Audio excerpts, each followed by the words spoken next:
Dhamnagar PMC high school वार्षिकोत्सव गुरुवार संध्यार अनुष्ठित हो जाइछि। धामनगर विधायक तथा उच्च शिक्षा क्रीड़ा युवसेवा मंत्री सूर्यवंशी सूरज स्थितप्रज्ञ मुख्य अतिथि रूपे उत्सव को उद्घाटन करी आज छात्र छात्री आगामी दिन में देशर भविष्यत तेबे छात्र छात्री नूतन धरणर शिक्षानीति सामिल कराई उत्तम शिक्षा जोगाई दि जाउछि। पीएमसी स्कूल योजना छात्र छात्री बौद्धिक सृजनशीलता एवं जीवन निर्माण में सहायक हेबो बोली मंत्री मत व्यक्त करथिले। प्रधान शिक्षक रमणी रंजन राउत सभापतित्व में आयोजित सभारे भद्रक जिलापाल दिलीप राउतराय, धामनगर बीडीओ बनबिहारी दिंडा, ब्लॉक शिक्षाधिकारी डॉ प्रफुल्ल कुमार साहू, धामनगर एनएससी अध्यक्षा निवेदिता जेना, सांसद प्रतिनिधि सरोज महापात्र, परिचालना कमिटी सभापति प्रहलाद महापात्र, आलुमिनी सभापति महेश्वर स्वाई प्रमुख सम्मानित अतिथि रूपे जोग देइथिले। छात्री माने वंदे उत्कल जननी एवं स्वागत नृत्य परिवेशन करथिले।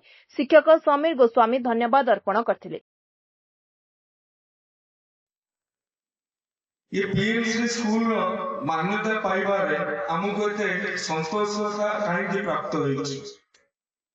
ये पीएमसी स्कूल सारा भारत वर्ष रे कोन पाई प्रधानमंत्री नरेंद्र मोदी जी 14,500 पीएमसी स्कूल खोलिबार योजना रखिछन्ति बा मान्यता देबार योजना रखिछन्ति।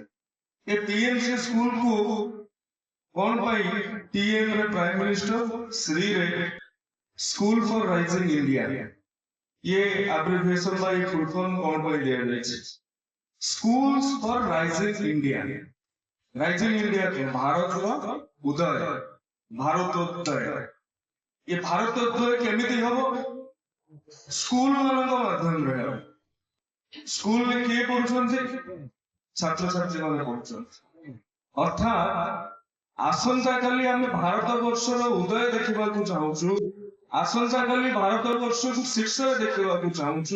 आसंता काली भारत वर्ष को विश्व गुरु रूप में देखा चाहूँ। किंतु ए सब सफलता सेतेबेले प्राप्त हेबो जेतेबेले तार आधार माने आजिर छात्र छात्री हेइथिबे आसंता कालीर भविष्यत माने हेइथिबे आसंता कालीर नागरिक माने हेइथिबे तेबे जाईकि ए कथा संभव हेबो। आसंता कालीर स्वप्न चरितार्थ करबा आज निश्चित भाव में काम कर आवश्यकता रही एवं ए जो पीएमसी स्कूल गुड़िक मान्यता प्राप्त दि जाइए केते टंका आसीबो सेटा बड़ कथा नुहे।